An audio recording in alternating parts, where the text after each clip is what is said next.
Berlin 30 जून 2006 स्थळ Olympia stadium. तुम्ही football world कपचा असा एक उत्कंठापूर्ण व अटीतटीचा फुटबॉल सामना पाहत आहे. जगातील दोन देशांच्या तुल्यबळ फुटबॉल संघादरम्यान तो सुरू आहे. क्वार्टर फायनलपासून सेमीफायनलमध्ये जाण्यासाठी दोन संघातील खेळाडू अक्षरशः झुंज देत आहेत. सामना जिंकण्यासाठी झगडत आहेत. सर्वस्व पणाला लावून मिळवलेले यश म्हणजेच वर्ल्ड कप. ती मॅच अखेर पेनल्टी शूटवर पोचते. वातावरणात तणाव, उत्साह इतका भरला की जगभरातील फुटबॉल शौकीन अक्षरशः श्वास रोखून समोरचे दृश्य पाहत आहेत. आता कुठला संघ हरणार? त्याच वेळी फुटबॉल शौकीन मैदानावरील एका संघाच्या गोलकीपरच्या रहस्यमय हालचालीकडे बारकाईने पाहत असतात. त्याच्या हातात एक साधा कागदाचा तुकडा असतो. होय, कागदाचा तुकडा की ज्याने पेनल्टी मारणाऱ्या खेळाडूंच्या मनात प्रचंड मानसिक संघर्ष तयार केला. आज आपण फुटबॉल इतिहासातील एका सर्वात मोठ्या माइंड गेमची स्टोरी जाणून घेणार आहोत की ज्यानं फुटबॉल सामन्याचं परिवर्तन अचानक सायकोलॉजी वॉरमध्ये तयार केलं. तो कागदाचा साधा तुकडा इतिहासात अजरामर झाला. पुढे इतका मौल्यवान ठरला की त्या छोट्याशा कागदाच्या तुकड्याने त्यावेळी $1 मिलियन युरो म्हणजे आपले 9 ते 10 कोटी रुपयांची बोली जिंकली. इतकंच नव्हे तर जर्मनीतील एका खास म्युझियममध्ये मानाचं स्थान देखील पटकावलं. मग काय रहस्य दडलं होतं त्या कागदाच्या तुकड्यात? आता डोळे बंद करा, शांतपणे विचार करा. मैदानात ओरडणारे, जल्लोष करणारे, आपल्या देशाच्या खेळाडूंचा जोश वाढवणारे 75,000 फुटबॉल शौकीनांचा जनसागर त्या मैदानात जमला आहे.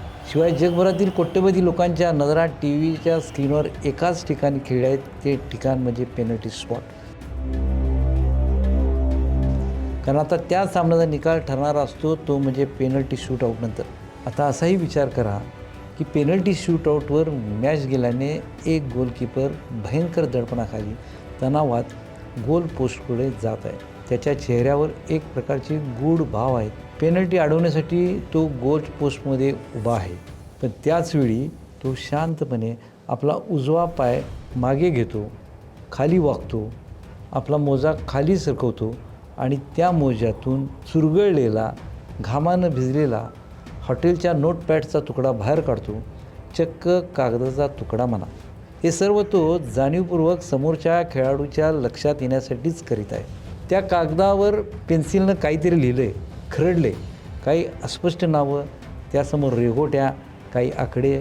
कदाचित त्या गोलकीपरला ते वाचताही येत नसावं. तो त्या कागदाकडे पाहतो. समोर उभ्या असलेल्या प्रतिस्पर्धी पेनल्टी स्ट्रोक मारणाऱ्या खेळाडूकडे रोखून पाहतो. एक रहस्यमय स्मितहास्य करतो आणि इथूनच सुरू होते त्या मैदानावरील एका माइंड वॉरला. प्रतिस्पर्धी खेळाडूंच्या मनात तयार होणाऱ्या एका सायकोलॉजिकल वॉरच्या कहाणीची सुरुवात. बर्लिन 30 जून 2006 फिफा विश्वचषकाची क्वार्टर फायनल. जर्मनी विरुद्ध अर्जेंटिना. मोज्यातून कागद काढणारा गोलकीपर दुसरा तिसरा कोणी नव्हता, तर तो होता जर्मनीचा गोलकीपर जेन्स लेहमन. आणि तो चुरगाळलेला कागद म्हणजेच फुटबॉलच्या इतिहासात सर्वात रहस्यमय हत्यार म्हणून ज्याचं वर्णन केलं ते म्हणजे लेहमनची गुप्त चिठ्ठी. त्या चिठ्ठीवर नक्की काय लिहिलं होतं? काय होतं त्या कागदाचं रहस्य? त्या साध्या कागदाच्या छोट्याशा तुकड्याने अर्जेंटिनाच्या स्टार पेनल्टीच्या शूटरची पाचावर का धारून बसली, हे सर्व पुढे आपण ऐकणारच आहोत. चला तर मग जाऊया थेट 2006च्या त्या वादळी आणि सस्पेन्सफुल सामन्याकडे आणि उघडूया जर्मनीचा गोलकीपर लेहमनच्या मोज्यात लपलेले ते गुपित, की जे गुपित त्यांना अत्यंत खुबीनं पेनल्टी स्ट्रोकच्या वेळी वापरलं. तो पेनल्टी शूटआउटचा माहोल म्हणजे एक सायकोलॉजिकल गेम असंच वर्णन करावं लागेल. कारण जर्मनी विरुद्ध अर्जेंटिना ही मॅच पूर्ण वेळेत आणि जादा वेळेत ही बरोबरीत सुटली होती. फिफा वर्ल्ड चषकाची क्वार्टर फायनल. दोन फुटबॉल दिग्गज महासत्ता आमनेसामने आहेत. 120 मिनिटाचा खेळ संपला आहे. स्कोर 1-1ने बरोबरीत आहे आणि आता सामना पोचला आहे अशा वळणावर जिथे मैदानावरील पूर्ण वेळेतील आक्रमक डावपेच संपतात आणि सुरू होतो नशिबाचा आणि कौशल्याचा बेभरोशाचा एक खेळ, पेनल्टी शूटआउट. कोणत्याही फुटबॉल सामन्यात पेनल्टी किक हे नेहमीच डेंजरस प्रकरण असतं. विचार करा, गोल पोस्टपासून अवघ्या 11 मीटर अंतरावर हा पेनल्टी स्पॉट. तो ठळक पांढरा ठिपका. हा फक्त पांढरा ठिपका नाही, तर येथे एखाद्या देशाचं भाग्य किंवा दुर्भाग्य लिहिलं जातं. त्या पांढऱ्या ठिपकावरील बॉल मारणारा प्रत्येक खेळाडू हा त्यावेळी पृथ्वीवरील सर्वात एकाकी माणूस असतो, कारण त्याच्या पाठीवर संपूर्ण देशाचं ओझं असतं. तो पेनल्टी स्पॉट म्हणजेच डेथ ट्रॅप. स्पोर्ट्स सायकॉलॉजीच्या एका अभ्यासानुसार पेनल्टी चुकल्यामुळे जर एखादा संघ स्पर्धेतून बाहेर पडणार असेल तर त्यावेळी त्या संघातील खेळाडूंची ती पेनल्टीचे गोलमध्ये रूपांतर करण्याची क्षमता फारच कमी होते. क्षमता किती टक्के कमी होते हे मी टक्केवारीत बोलत नाही, पण त्यावेळी त्या खेळाडूच्या मनावर प्रचंड टेन्शन असतं हे खरं. थोडक्यात त्यांचा कॉन्फिडन्स लूज झालेला असतो. म्हणूनच म्हणतात की पेनल्टी किक जरी पायानं मारायची असली तरी ती डोक्यानं जिंकायची असते. मैदानावरील 120 मिनिटाचं समोरासमोर युद्ध आता संपलं होतं. मैदानावर एक प्रकारची निशब्द शांतता पसरली होती. मात्र त्याचवेळी दुसऱ्या बाजूला सायकोलॉजी वॉर सुरू होतं, ते म्हणजे गोलकीपर आणि पेनल्टी मारणाऱ्या खेळाडूंमध्ये. अर्जेंटिनाचा पेनल्टी मारणाऱ्या खेळाडूंवर एक प्रकारचा मानसिक दबाव टाकत होता, तो म्हणजे जर्मनी संघाचा गोलकीपर लेमन. आता पेनल्टी स्ट्रोकचं खरं नाट्य सुरू होतं. जर्मनीचे कोच अंद्रेआस कोपके एक कागद, त्यावर पेन्सिलने काहीतरी लिहिले, जर्मनीचा मुख्य गोलकीपर जेन्स लेमनच्या याच्या हातात देतात. लेमन तो कागद घेतो, सावकाश त्याची घडी उघडतो, एक नजर टाकतो आणि शांतपणे तो कागद आपल्या उजव्या पायाच्या मोजामध्ये लपवून ठेवतो. पेनल्टी स्ट्रोक सुरू होतात. जर्मनीचे एक एक खेळाडू येतात आणि अर्जेंटिनावर परफेक्ट गोल करून जातात. जर्मनीच्या खेळाडूंनी पेनल्टी मारल्यानंतर अर्जेंटिनाचे एक एक खेळाडू पेनल्टी घेण्यासाठी पुढे येत असतात. आता खरं सुरू होतं तो माइंड गेम. अर्जेंटिनाचे खेळाडू पेनल्टी स्पॉटकडे येत असताना त्यांच्या मनात प्रचंड काहूर उठवण्याचं काम जर्मनीचा गोलकीपर करीत असतो. अर्जेंटिनाचे खेळाडू ज्यावेळी पेनल्टी मारण्यासाठी येतात त्यावेळी जर्मनीचा गोलकीपर लेमन इकडे तिकडे उगीचच घुटमळत असतो. धीमी पावले टाकत मागे जातो, उजव्या पायातील मोजात हात घालतो आणि तो चुरगळलेला कागद बाहेर काढतो. त्या कागदावर अशा पद्धतीने नजर टाकतो जणू तो इंडिकेट करत असतो की मला माहीत आहे की कुठल्या बाजूला तू बॉल मारणार आहेस ते. आणि खरंच ती एक मानसिक चाल देखील होती, कारण अशा कृतीतून गोलकीपर त्याची भाषा बोलत होता. अर्जेंटिनाचा पहिला खेळाडू जुलिओ क्रूज पेनल्टी मारण्यासाठी शांतपणे पुढे येतो. मनात चलबिचल सुरू असते. गोलपोस्टच्या उजव्या कोपऱ्यात हलकासा बॉल अचूकपणे ढकलतो, गोल होतो. पण इथं महत्त्वाचं म्हणजे बॉल अडवण्यासाठी लेमनने अगदी बरोबर उजव्या बाजूला डाईव्ह मारले असते. गोल झाला असला तरी तिची डाईव्ह परफेक्ट ठरते.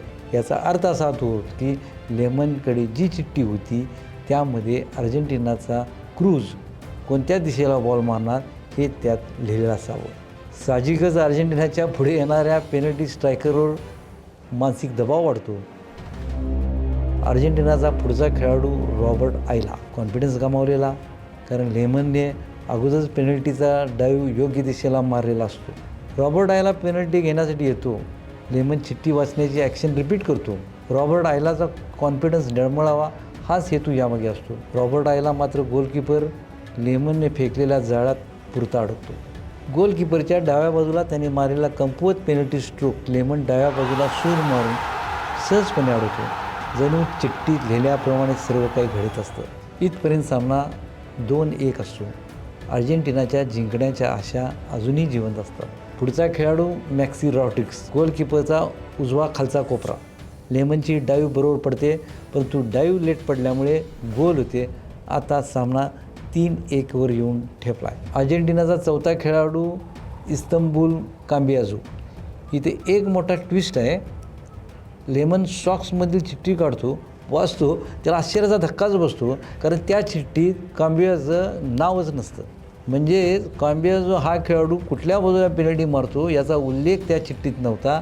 मोठी पंचायत होती त्याची, पण लेमनने चेहऱ्यावर हे अजिबात दाखवून दिलं नाही. उलट चेहऱ्यावर जराही कोणते एक्सप्रेशन न आणता लेमन अगदी कॉन्फिडेंटली गोल लाईनवर अशा काही उड्या मारतो की काम्बियाजो याला वाटावं की तू आता कुठं बॉल मारणार आहे हे मला चांगलं ठाऊक आहे. या त्याच्या कृतीमुळं काम्बियाजोचा कॉन्फिडन्स पुरता ढासळतो. त्याने लेमनच्या डाव्या बाजूला मारलेली पेनल्टी लेमन सुरेखपणे अडवतो. इथेच सामन्याचा निकाल लागतो. जर्मनी तो सामना अखेर 4-2 जिंकतो. मित्रांनो, विचार करा, त्या 30 जून 2006च्या बर्लिनच्या मैदानावर नक्की कोण जिंकलं आणि कोण हरलं होतं याचा हिशोब करण्यात आता अर्थ नाही. कितीही चांगला गेम करा, परंतु अखेर हार जीत आपल्या हातात नसते. हे फुटबॉलमध्ये अनेकदा अनुभवायला मिळतं. मैदानातील अनेक गोष्टी आपल्या नियंत्रणाच्या बाहेर असतात. यालाच फुटबॉल म्हणतात. साध्या कागदाच्या तुकड्याने कमाल केली. त्या कागदाच्या तुकड्याने अर्जेंटिनाच्या खेळाडूंची केवळ पेनल्टीच अडवली नाही, तर त्यांचा आत्मविश्वास देखील अडवला होता. उदाहरण द्यायचं झालं तर काम्बियाजो नाव त्या चिठ्ठीत नव्हतंच. कागदाच्या चिठ्ठीवर कितीतरी नावासमोर केवळ अस्पष्ट रेघोट्या होत्या. लेमनला त्या धड वाचता येत नव्हत्या.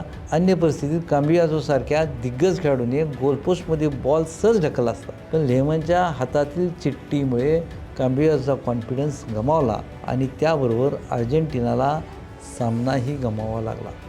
याचाच अर्थ फुटबॉल केवळ चेंडू लाथाडण्याचा आणि एकमेकावर अंगावर धावून जाण्याचा गेम नाही, तर तो माइंड गेमही असतो, हे सिद्ध होतं. त्यानंतर त्या चिठ्ठीचं काय झालं? लेमन याने एका इंटरव्ह्यूत सांगितलं होतं की त्यावेळी मला त्या चिठ्ठीचं महत्त्व कळलं नाही, पण सामन्यानंतर ती माझ्या मोजाजवळ लॉकरच्या रूमच्या जमिनीवर पडलेली मला दिसली आणि मला वाटलं की ती मी जपून ठेवली पाहिजे. पुढे एका चॅरिटी लिलावात घामानं भिजलेल्या कागदाच्या तुकड्याला तब्बल 1 मिलियन युरो म्हणजे सुमारे 9 ते 10 कोटी रुपये मिळाले. असा दावा केला जातो की फुटबॉल तज्ज्ञांनी तब्बल 13,000 पेनल्टी स्ट्रोकचा अभ्यास करून विविध खेळाडूंच्या पेनल्टी स्ट्रोकचा डेटा तयार केला होता. कोणता खेळाडू कोणत्या बाजूला पेनल्टी स्ट्रोक मारू शकतो याचा अभ्यासपूर्ण उल्लेख त्या चिठ्ठीत होता. त्या आधारे ती चिठ्ठी अर्जेंटिनाच्या खेळाडूंसाठी हॉटेलमधील नोटपॅडच्या एका कागदावर तयार केली होती. पण त्याला महत्त्व एवढं प्राप्त झालं की आज ही चिठ्ठी जर्मनीच्या एका म्युझियममध्ये एक ऐतिहासिक ठेवा म्हणून जतन करून ठेवले. त्या कागदाच्या तुकड्याने खऱ्या अर्थाने माइंड गेम केला, जर्मनीला सामना जिंकून दिला आणि इतिहास रचून गेला. पुढच्या भागात वर्ल्ड कप संदर्भात अशाच एखाद्या इंटरेस्टिंग गोष्टीबाबत पाहत राहा, ऐकत राहा. सकलम. धन्यवाद. In 1981, in the heart of Ichilkaranji, Maharashtra, a sweet vision was born. A vision to create ice cream made with purity, honesty, and unmatched taste. At Old Mumbai Ice Cream, every scoop is crafted using pure milk, fresh fruits, and premium dry fruits.